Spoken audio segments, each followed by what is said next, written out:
Well, hey there, guys, gals, and non-binary pals. Welcome to the SPL waiting room here for Season 8. Phase 3, what week is this? Week 5? Something like that? Yeah, we're making it through the very end of the round-robin portion of Phase 3. Group stage is going to be in a couple of weeks, and we got a whole lot to talk to you about today. Specifically, tie-breaking scenarios and the fact that the top two somehow still aren't decided and that all four of the top teams could potentially find themselves in that spot, and then, of course, being able to determine and have that power to choose what their opponent's group stage would be. So things are going to be pretty interesting. We're going to be talking about that a little bit later, as well as what we're going to see this weekend, because it is a shorter weekend. In case you didn't realize this, it is Saturday, not Friday, so we are starting what feels like a much more condensed SPL weekend. Only 4 sets that we're going to be seeing. But what we're going to be talking about right now is something that we saw last week. We talked a little bit about last week on Waiting Room, and admittedly did okay enough, I guess is the right way to look at it. It's Charybdis, the newest god that joined, at least competitively. Soon enough, we're going to have cleanup, I think, on Tuesday, so that's going to have to change some things up. But we looked at and watched Charybdis, had a 100% win rate, but only played the one game, and admittedly, it wasn't the Charybdis that won the game. It was a lot of things going around it. It was a really interesting ceramic dynamic, even, that you had going on for this. Of course, we've got a couple of highlights, not the Zapman highlights, which is something that is worth noting. A lot of what we saw in that game, at least competitively, was Zapman doing whatever possible to stay alive. You would see him go into the 3. Once the 3 was done, he would jump out, go into the ult. You'd have essentially, 3 seconds of CC immunity and immunity in the 3, and then going into 6 seconds of CC immunity in the ult. And he just stayed alive long enough for the rest of the team to get stuff done. So does that mean that Charybdis is going to get seen a whole ton?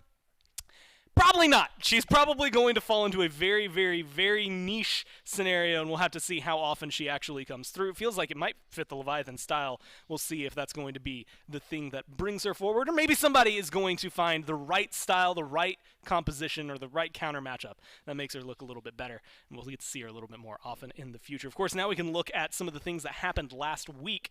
If you're ever wondering, again, follow Blues Ultra, Reddit, Twitter, Instagram, all at Blues Ultra, and you can get these really nifty, much more beautiful than anything I do, graphics of what happened, not only in the previous week, but you'll get patch updates, things like that, and get to see as much as you possibly can. KDA goes all the way over to Yarkor, and of course the kills, Sam, making sure to stack some things up. All of these players, and of course all of these stats, that are going to be available week to week. Also does phase recaps, which I'm going to say, Blues, if you're watching, we're about to hit the end of the round robin stage. Maybe there's something to be said about condensing all the stats for phase 3 so far before we go into group stages. But that is going to be, again, at Blues Ultra on Twitter, Instagram, and Reddit. I've got Dave, I've got Aggro. Dave's been snickering, and I don't know what. He kept pointing at the screen, but I couldn't make out where. Scream has a 96.6% kill participation last week. Yeah, dude's nuts. That is absurd. Goat. The next highest was like 85%, and Scream is at 96.6% kill participation. He had to have been last week. like in every nuts. kill but one, right? Yeah, like he missed like probably. a single kill or something like that. That is nuts. Sorry, that was just funny to me. I don't know. I saw that. All the stats were looking good, and then Scream is there near 100% kill participation. That's hard to do. Oh, hey, that's Dave. Over there, that's Aggro. That Hey. is aggro. And Aggro, you were gone last week. I was, yeah. It was nice to catch up via that graphic. There you go. And I know at least the last time, That's I how we actually had fun think I've last had week, you yeah. on waiting room Yeah, both twice times, now. right afterwards, Right yeah. after. It's like a nice little test, It That's right. warms me back Hey, up. did you do your homework? Or No. are we going to do your homework for you? Yes. Okay. Well, last time I think I was making fun of you because I watched the prediction, or I watched the backliners That's right. on Prediction Esports. Yep. See, I got to keep those straight in my head. And you were reading the Reddit threads to figure out what had happened in the game. I didn't do that this week. I learned my lesson. that's Will not be doing that again. That is smart. Yeah. Well, I've got some good news for you. We're not talking too much about the games we saw.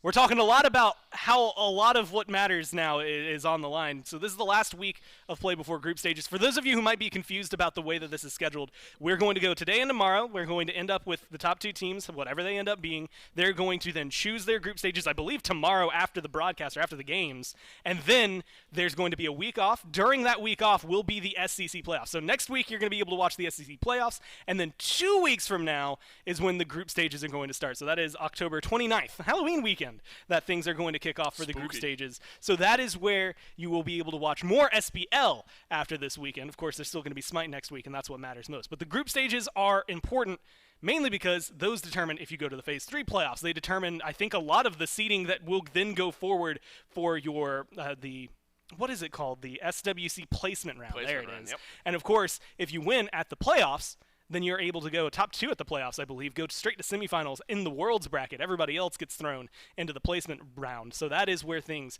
get a little more tumultuous for them. Why does that matter? Well, group stages are chosen for each other by the top 2 teams. We've got 4 teams that could potentially make it up into that. The first one that we have to look at is actually pretty simple.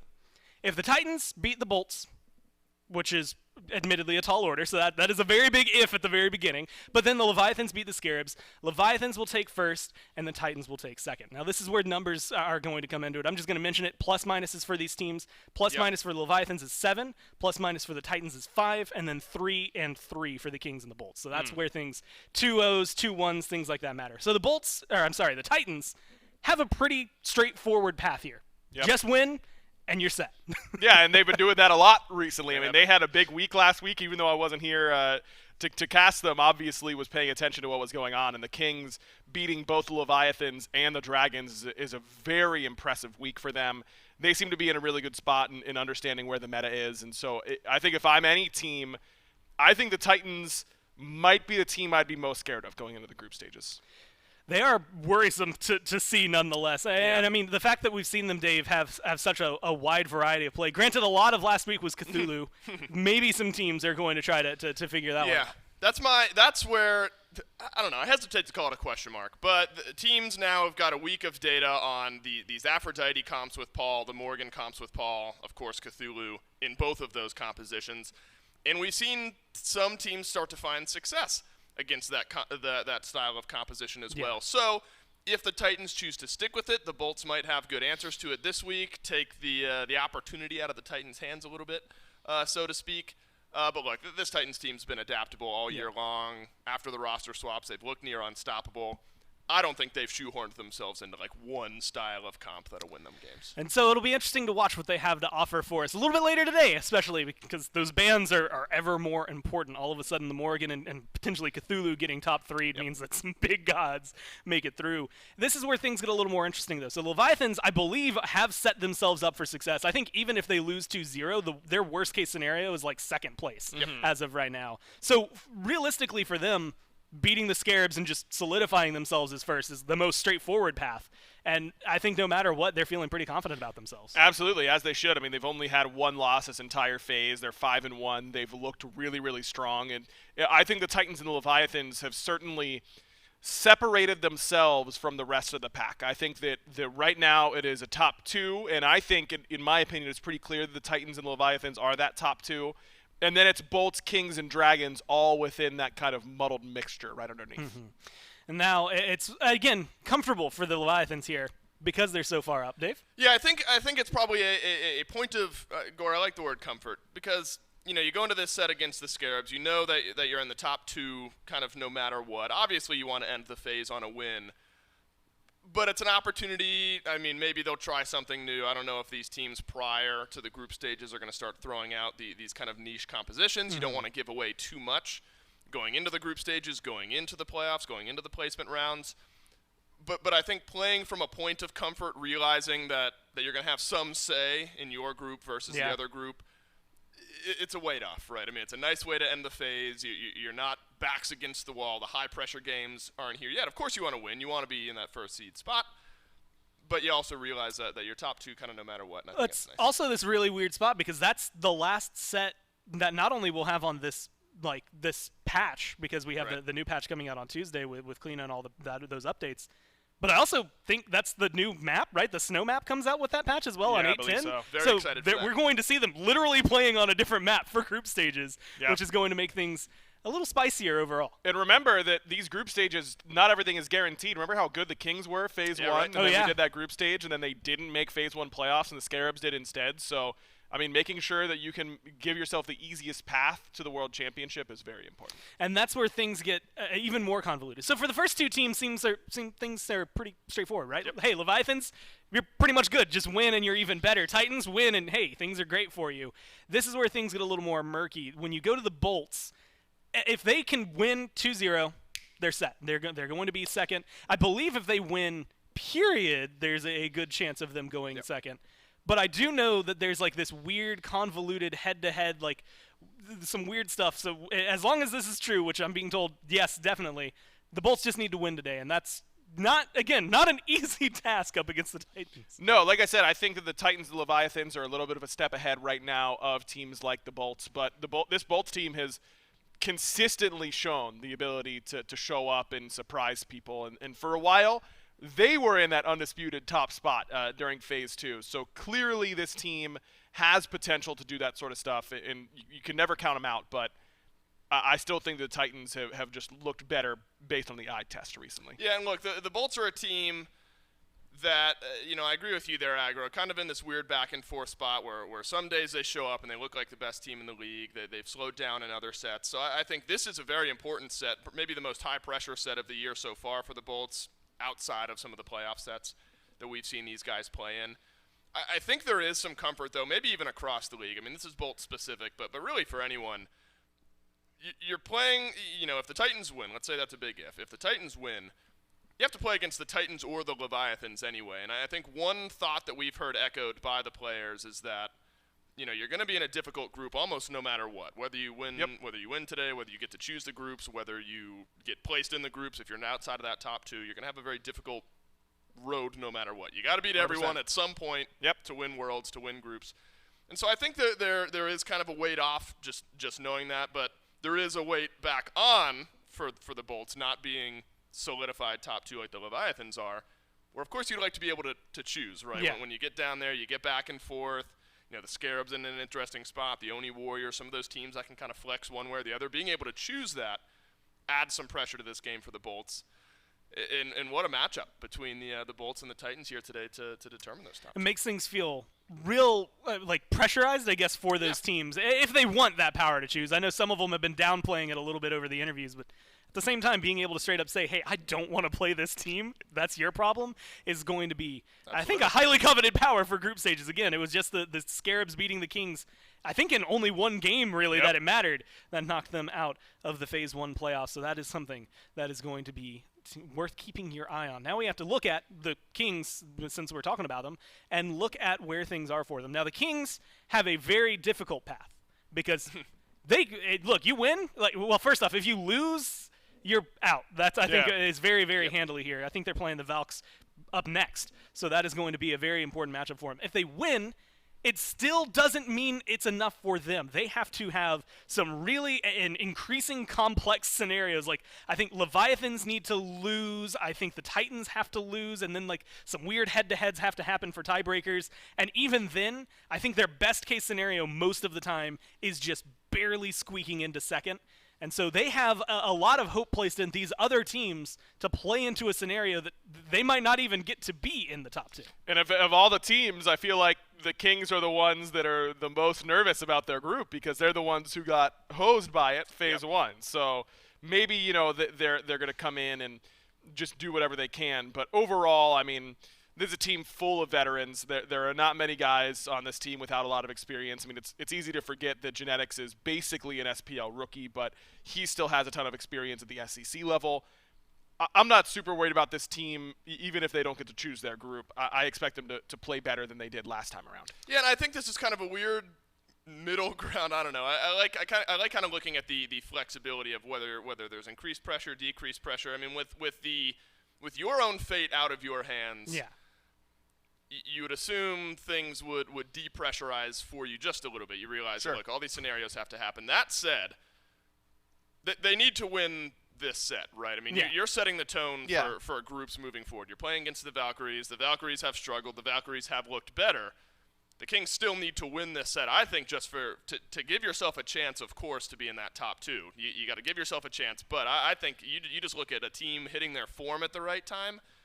That's where the pressure, I think, really needs to be. You need to beat this team. You need to beat them handily. Yeah, look, I mean, if you think that your team is capable of winning worlds, you can't be the only team to lose to the Valkyries during this phase. Yep. It's pretty simple. Nice black and white for you there. Yep. And it's actually really funny because, I have it, first off, it's sandwiched by a bunch of bolds. This is not final because we were still trying to figure out all of the weird scenarios. Every single one of the scenarios that has the Kings potentially getting into the top two, every single one of them starts with if Titans lose to Bolts. That is the precursor for it. Like that has to happen. Yep. And so we'll know at least happen. by the end of today Whether or not that they are even potentially in the running for it. But I do have a question for both of you. Okay. And this is one that I think we did a little bit. Actually, no, we didn't have the thought experiment. We didn't do waiting room prior to the group stages in phase 1. So this is going to be a fun look at it. Nagro, I'll go to you first. How do you choose? If you're in the top 2, how do you choose for the other guy? I think it's about what your matchup is, and how well you think you match up against some of these other teams. You know, if I'm in the Leviathan shoes, I know I'm top 2. Do I think I match up better against the Bolts, Kings, or Dragons? You know, those are the 3 teams that you're going to worry about. And being first seed is really important because you can give the other group 2 of those 3 teams, right? The first seed group is going to have one of those 3, and then, Warriors, Scarabs, Valkyries, some combination of those. Group 1 is going to be much easier in my estimation. So it's very important to get that first seed, and then it's just a matter of which team of these 3 do we think we match up the worst against, and we ship them over right away. We give those over to the second group. Which I guess would be lucky because, the Titans right now have lost to the Kings. That's their one loss. And then the Leviathans lost to the Titans, right? So, it's one of those things that if the Titans and Leviathans are top 2, they've already kind of wiped some sweat off their brow because they don't have to worry about that. I think, we've talked about the convoluted scenarios, all the X's and O's, the spider web of scenarios where the Titans are not in the top 2. If the Titans are not in the top 2, immediately whoever's first seed sends that to the other group. If somehow the Titan, if they lose today and the Titans don't make it into the top 2, that's immediately my first priority. Is sending Actually, them I don't over know to the because other that group. would mean that it's probably the Bolts, right? And that would mean that the Bolts just beat them. So maybe the Bolts decide not to. That's but a fair point. I think you're right. I would probably be shipping them over either way. But the biggest difference between phase 1 group stage and phase 2 group stage, or phase 3, is that in phase 1 the Titans were not a formidable team. Yeah. This was a team you didn't have to worry about. So it was really a top 4, if you remember. It was the Leviathans, Bolts, Kings, and Dragons. And so all the groups, all the players were like, oh, it doesn't matter that much because there's 4 good teams. There's going to be 2 in each, and 2 beatable teams in each. Now there's 5 really good teams. And so having that imbalance of power changes the entire dynamic of this group stage. Especially because the Oni Warriors have been right on the cusp of playing upset. They haven't quite hit that stride yet, but who knows with them? When I think in phase 1 we had plus minuses make a difference for a lot of those wins, and all of a sudden, if you're looking at it the Warriors potentially causing some trouble there, it makes things a little interesting. Just if you had to choose a couple of teams, actually just one team from each of you, who would you not want to face? I mean, outside of the obvious ones, I mentioned the Titans just now. If somehow, the Titans drop down, I don't want to face them. I'm going to throw a sneaky bit of love to the Scarabs here. I think you still go into a matchup against the Scarabs and feel confident in your chances to win. Yep. But that is still a team that has made a lot of sets interesting so far throughout this phase. They've won a lot of early games. They have a win-loss. That does not indicate how close a lot of their sets are. So, outside of the obvious top half of the league, I think I look at the Scarabs, and I think I still take my chances, but that set makes me a little bit more nervous than it used to. Yeah, I think that, the Jade Dragons are sitting at 3-3. PBM is in danger of having his first losing phase in 5 years or something like that.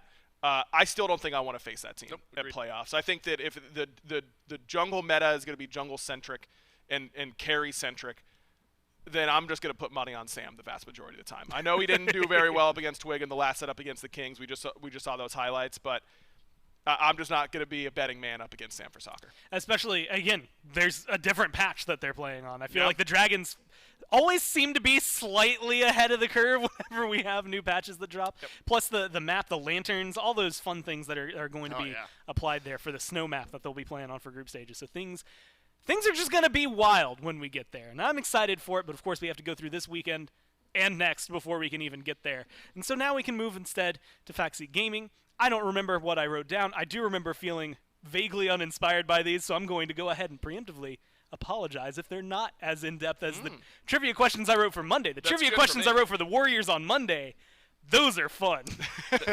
those were mean-spirited. I don't know where they came from. I was going to say, fun for you, Gore. Fun for me is I don't even mind spoiling this. One of the questions was what is Nika's most bought 5th item? And it's like, that's such a, and you know what? I hate you. hope that the Warriors hate aren't you for watching that. this. Well, yeah, They that's hate not for you for y'all. that. That's true. That's for the Warriors I on love Monday. you for that because I get to watch it. That is And chat- fantastic. I'm going to content. guess Pridwin. That's my guess for that. It is, and you know what? It is multiple choice, so they'll actually get it narrowed down that's for 'em. easy. That's better than Faxi Gaming, which is not multiple choice. Question number 1. Who has the most assists so far in Phase 3? Wrong you. That's a good answer. Yeah, I think the Leviathans have been doing a lot of killing. I'll stick with the Leviathans. I'll say Panatom, though. You're going to say Panatom. So it's 2 Leviathans. It's not either of them. It is Polar Bear Michael. Really? 138 as of right now. If I remember correctly, it was 2, 3, or 4. One of those, like a very low amount more than the next highest. I guess But it's still the gonna be a highest, support. and that's what matters. That's on more. me. I didn't give myself a chance to compete there. All right, question number 2. Who has the most wards placed in Phase 3? Also PBM. No, wait, that's all-time. Whatever, I locked Well, it. hold on. No, You're it's- going to say that the all-time leader couldn't You're possibly right. No, place for some reason, he jumped to my mind because Yeah. I remember all this conversation about him being ward Right. champion, whatever, and then He I remember also that holds it's the most all-time. wards placed in a game. I mean, you so go. it's I'll stick with Mike, but Yeah, I think that's a good guess. I'm going to go genetics. You're going to go genetics. Again, both of those are wrong. It is a support, though. It's Neil Ma. He has 348, and he places around 25 a game. Okay. So let's go Neil. okay, Neil. All right. This is not a great start for us. We're kind of over so far. And then We're not working together today, though, right? So I think. Thank goodness for that. Whoever we're with has got to. Deal with that. Sorry, J-Mac. oh, wait, that's me. I got to build you up later.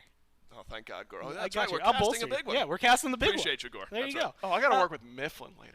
He's over there. He's sitting in here. I can see his face. Oh, what's up, buddy? How you doing? We're in the middle I'm of really this looking segment. forward right, to right, it. right. Which player has the highest GPM in Phase 3? Highest GPM. Shinto. Oh, that's a really good guess. Paul. Shinto is right. Come on! In fact, Shinto is so right. It goes Shinto, then Zap, then Cyclone, then BMT, then Hardcore to round out the top 5. Paul's not even top in the top 5? Really? And they're winning? Paul gets it done with less. That is unbelievable. Paul doesn't need your gold, man. Apparently not. Those Afro games are maybe taking a big toll on him. Who knows? Yeah, true. Now we get to see the bonus fact. I don't know what this question is, so we'll right, let's experience get it it. all together. Which support has the most kills this season? I don't know this. I So know. season-long success. So I again, spoiler alert for anybody who's going to be watching Monday. One of the questions I wrote was a matchup specifically between Neil and Aurora as to who had more kills. And that would be Aurora, I'd guess.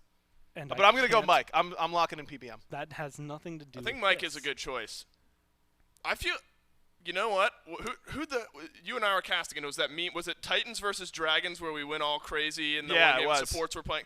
I'll Oh, go that- the yeah. opposite side Yeah, of that Aurora's matchup, smart. and That's- I'll say Aurora. I was going to say Aurora. So you otherwise. said Mike. You said Aurora. I'm going to say wrong you just so we have another support on there because he's getting a lot it of has to be a assists, though. support. Yeah. Oh, good point. That's a good thought, Gore. Put Hey! another support in there. Nailing Yeah. it.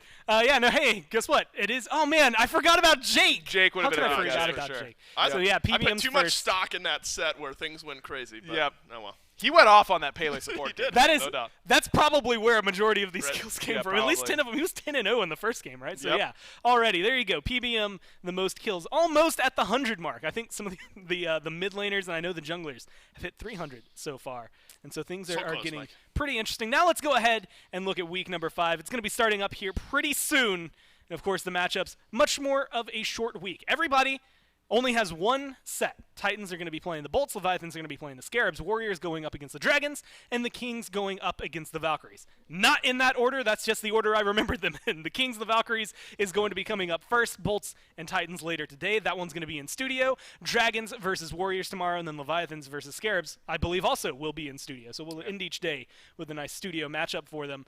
And a lot of weight on that Bolts-Titans set, just for who can and will potentially get that second seed. Even first seed is up in the air, depending on how the Leviathans do tomorrow. Should be interesting, man. I mean, this Leviathans team looking good. I mean, obviously the Bolts Titans is the big matchup of the week, but Yep. the Jade Dragons, I think that it is important for that team. I mean, Panda Cat, PBM, Sam. I mean, well, Sam because not so much when he was on SK, but over the last 4 to 5 years, PBM and Panda Cat have been at the top of the standings every single time. Now they're in danger of having a losing record during a phase. But good news for them.